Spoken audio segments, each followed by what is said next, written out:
number of different recordings, and you will have to answer questions on what you hear.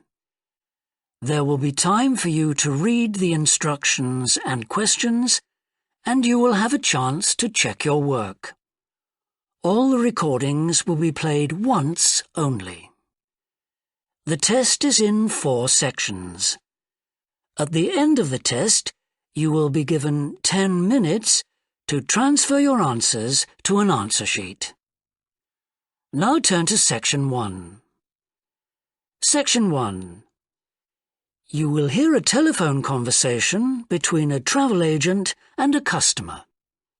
First, you have some time to look at questions 1 to 6.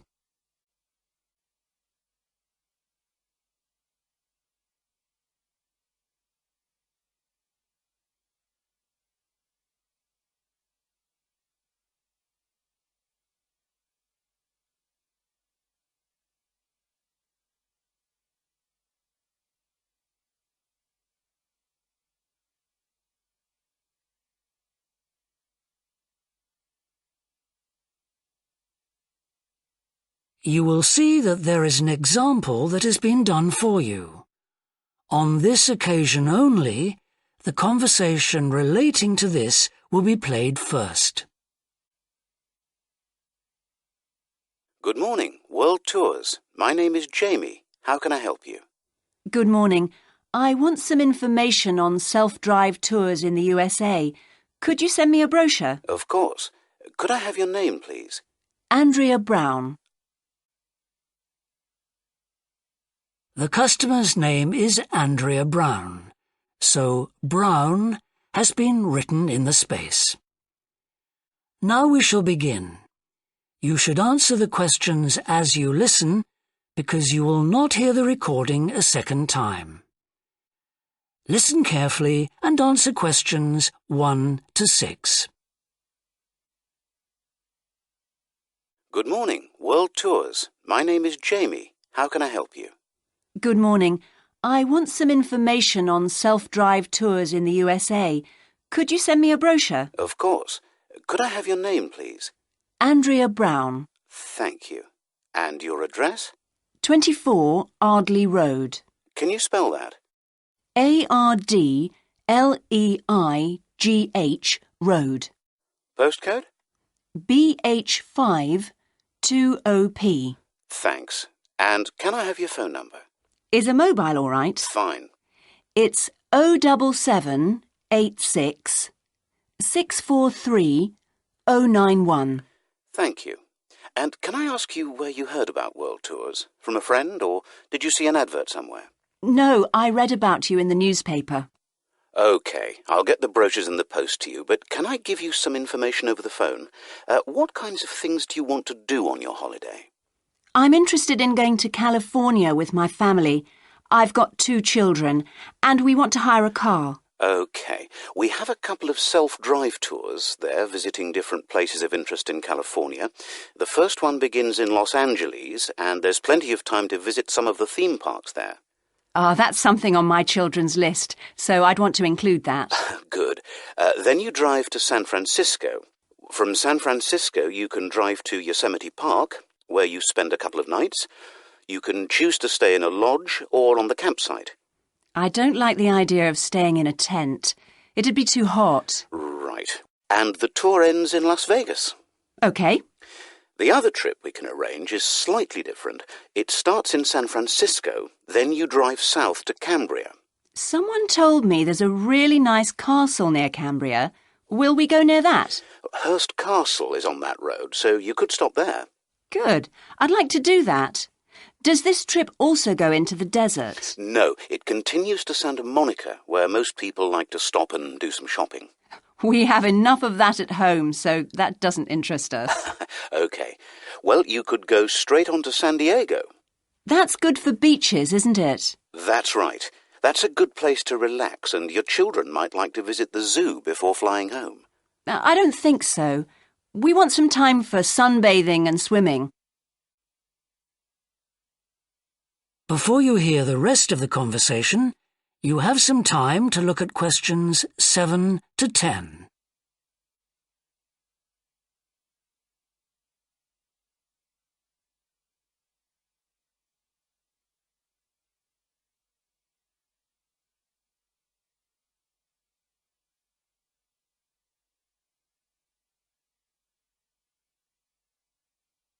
Now listen and answer questions 7 to 10. So, how many days are the trips and how much do they cost? The first one I told you about is a self-drive tour through California, which lasts 12 days and covers 2,020 kilometres. The shortest journey is 206 kilometres and the longest is 632 kilometres. The cost is £525 per person. That includes accommodation, car rental and a flight, but no meals. OK. And the other trip? That lasts 9 days, but you spend only 3 days on the road. You cover about 980 kilometres altogether. So is that cheaper then? Yes, it's almost £100 cheaper. It's £429 per person, which is a good deal. So that covers accommodation and car hire. What about flights? They aren't included, but these hotels offer dinner in the price. OK. Well, thank you very much. I'll be in touch when I've had a chance to look at the brochure. I'm pleased to help. Goodbye. Goodbye. That is the end of section 1. You now have half a minute to check your answers.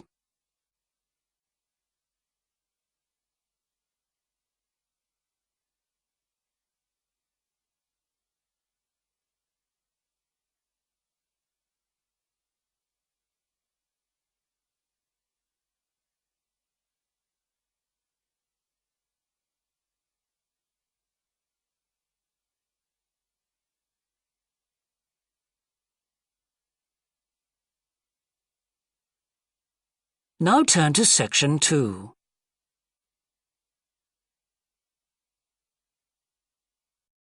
Section 2. You will hear a fitness manager of a leisure club talking to some new members. First, you have some time to look at questions 11 and 12.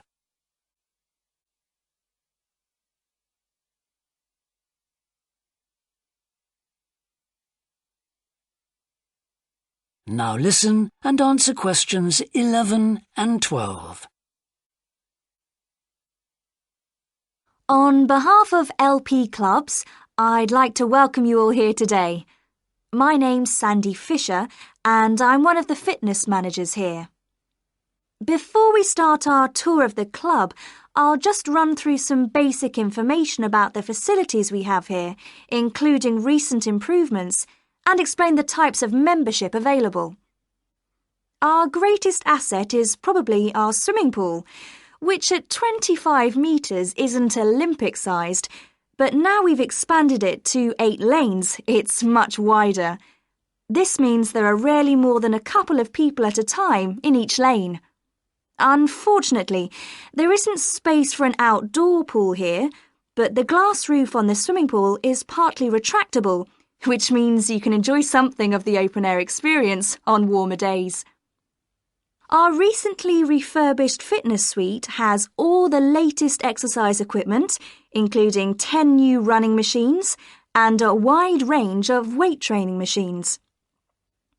Each member is given full training in how to operate the equipment, and there is always a trainer on duty to offer help and advice.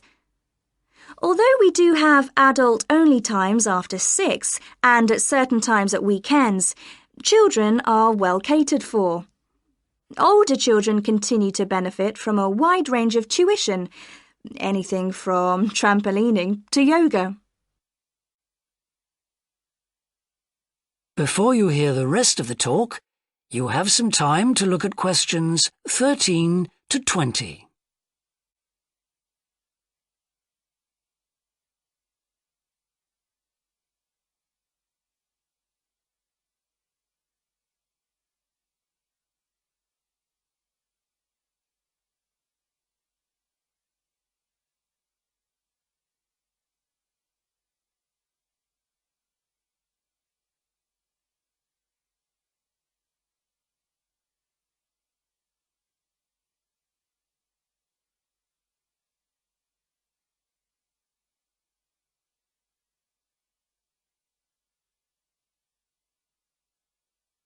Now listen and answer questions 13 to 20. One thing all our members appreciate about us is that we take very good care of them. This starts on day 1 with your personal assessment. You are asked to fill in a questionnaire giving details of any health problems. One of our personal trainers will then go through this with you. The trainer will then take you through the safety rules for using the equipment in the fitness suite. During your next exercise session, a personal trainer will work with you to make sure you understand these. It's very important to do this because we really do want to avoid having any sports injuries. There's a lot more to looking after yourself than simply lifting weights. At the end of the personal assessment, the trainer will draw up a plan outlining what you should try to achieve within a 6-week period. This will then be reviewed at the end of the 6 weeks. Now, I'll just quickly run through the types of membership we have available. All members must pay a joining fee of £90 in addition to the rates for the monthly membership fees. Gold membership entitles you to free entry at all LP clubs. There are now LP clubs in all major cities and towns, so if you travel a lot, this will be a great advantage. Individual gold membership costs £50 a month, and joint membership for you and your partner will cost £75. Premium membership is for professional people whose work commitments make it difficult for them to use the club during the day, and so LP gives booking preferences to Premier members at peak times. This means you'll find it easier to book the sessions at times that suit you. Reciprocal arrangements with other LP clubs are available to Premier members. Premier membership is for individuals only, but you'll be sent passes for guests every month. The monthly fee is £65. You don't have to have any special clothes or equipment when you visit the club. We provide robes and hairdryers in the changing rooms, but it's very important to remember your photo card because you won't be able to get in without it. For people who aren't working during the day, That is the end of section 2. You now have half a minute to check your answers.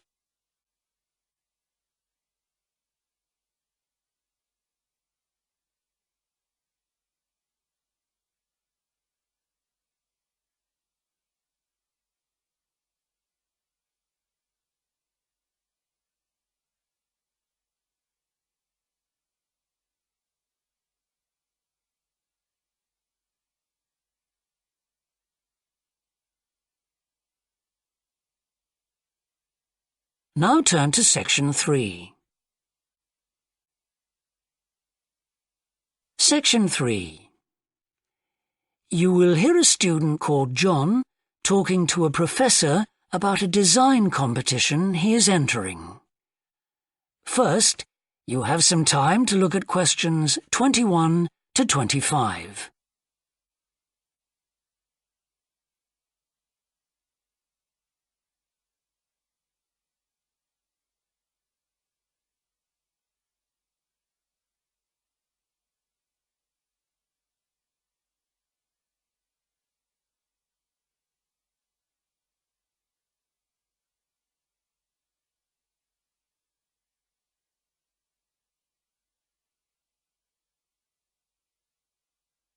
Now listen carefully and answer questions 21 to 25. Hello, Professor. I'm John Wishart. I'm working on my entry for the Global Design Competition. My tutor said you might be able to help me with it. Ah, yes, I got a copy of your drawings. Come in and tell me about it. What sort of competition is it? Well, it's an international design competition, and we have to come up with a new design for a typical domestic kitchen appliance. I see. And are there any special conditions? Does it have to save energy, for example? Actually, that was the focus in last year's competition. This year's different. We have to adopt an innovative approach to existing technology, using it in a way that hasn't been thought of before. I see. That sounds tricky. And what kitchen appliance have you chosen? Well, I decided to choose the dishwasher. Interesting. What made you choose that? Well, they're an everyday kitchen appliance in most Australian houses, but they're all pretty boring and almost identical to each other. I think some people will be prepared to pay a little extra for something that looks different. It's a nice idea. I see you've called your design the rock pool. Why is that? Basically because it looks like the rock pools you find on a beach. The top is made of glass so that you can look down into it. And there's a stone at the bottom. Is that just for decoration? Actually, it does have a function. Instead of pushing a button, you turn the stone. So it's really just a novel way of starting the dishwasher. That's right. It's a really nice design, but what makes it innovative? Well, I decided to make a dishwasher that uses carbon dioxide. In place of water and detergent? How will you manage that? The idea is to pressurise the carbon dioxide so that it becomes a liquid. The fluid is then released into the dishwasher where it cleans the dishes all by itself. Sounds like a brilliant idea. Your system will totally do away with the need for strong detergents. So what happens once the dishes are clean? Well, to allow them to dry, the liquid carbon dioxide and the waste materials all go to an area called the holding chamber. That's where the liquid is depressurised and so it reverts to a gas. Then the oil and grease are separated out and sent to the waste system. It sounds like you've thought it all out very thoroughly. So what happens to the carbon dioxide once the process is complete? Not wasted, I hope. Actually, that's where the real savings are made. The carbon dioxide is sent back to the cylinder and can be used again and again. What a terrific idea. Do you think it will ever be built? Probably not, but that's okay. Well, I'm sure a lot of positive things will come out of your design. Before you hear the rest of the discussion, you have some time to look at questions 26 to 30.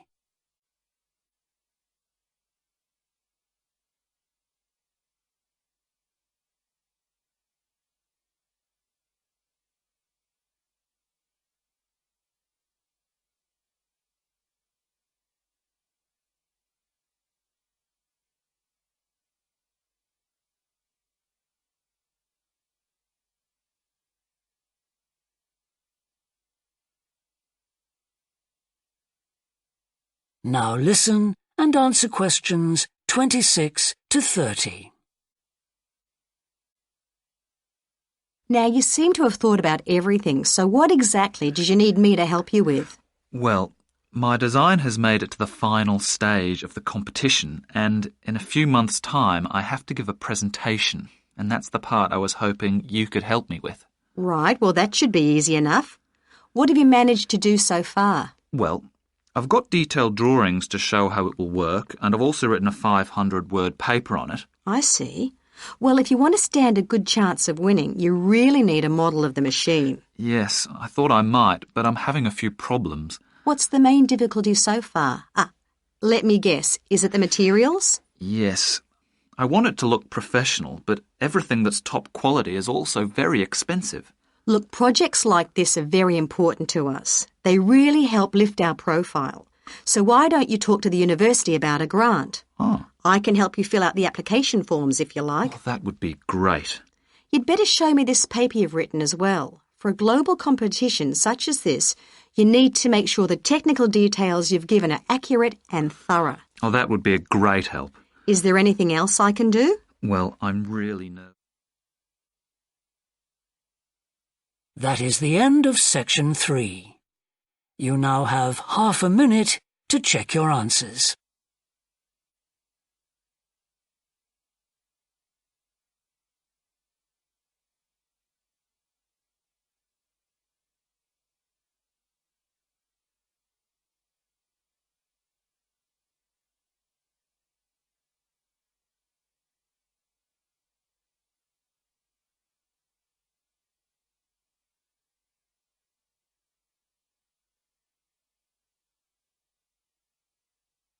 Now turn to section 4. Section 4. You will hear a university lecture about an endangered bear in British Columbia, Canada, known as the spirit bear. First, You have some time to look at questions 31 to 40.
Now listen carefully and answer questions 31 to 40. Today, we continue our series on ecology and conservation with a look at a particularly endangered member of the black bear family. 1 in 10 black bears is actually born with a white coat, which is the result of a special gene that surfaces in a few. Local people have named it the spirit bear, and according to the legends of these communities, its snowy fur brings with it a special power. Because of this, it has always been highly regarded by them, so much that they do not speak of seeing it to anyone else. It is their way of protecting it when strangers visit the area. The white bear's habitat is quite interesting. The bear's strong relationship with the old-growth rainforest is a complex one. The white bear relies on the huge, centuries-old trees in the forest in many ways. For example, the old-growth trees have extremely long roots that help prevent erosion of the soil along the banks of the many fish streams. Keeping these banks intact is important because these streams are home to salmon, which are the bear's main food source. In return, the bear's feeding habits nurture the forest. As the bears eat the salmon, they discard the skin and bones in great amounts on the forest floor, which provide vital nutrients. These produce lush vegetation that sustains thousands of other types of life forms, from birds to insects and more. Today, the spirit bear lives off the coast of the province of British Columbia on a few islands. There is great concern for their survival, since it is estimated that less than 200 of these white bears remain. The best way to protect them is to make every effort to preserve the delicate balance of their forest environment. In other words, their ecosystem.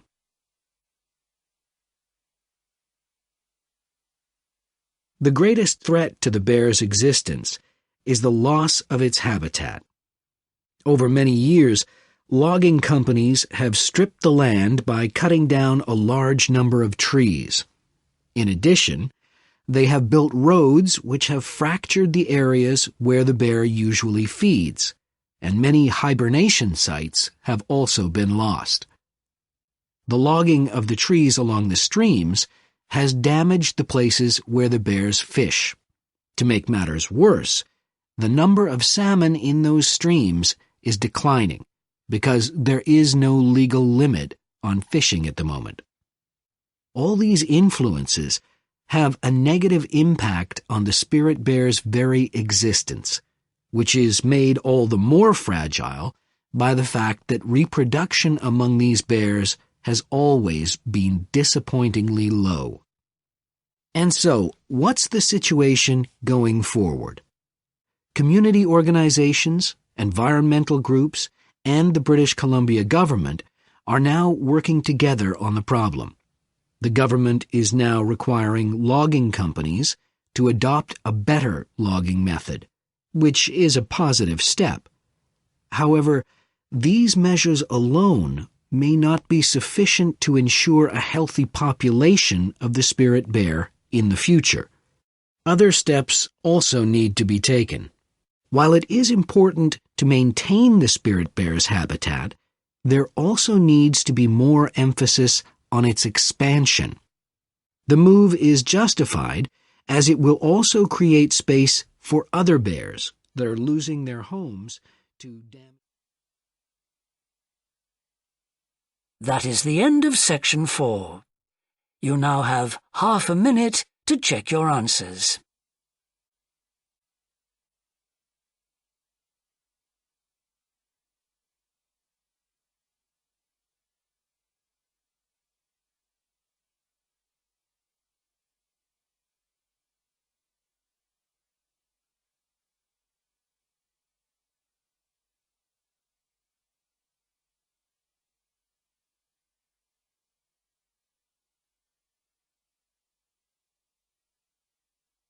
That is the end of the listening test. In the Ielts test, you would now have 10 minutes to transfer your answers to the answer sheet.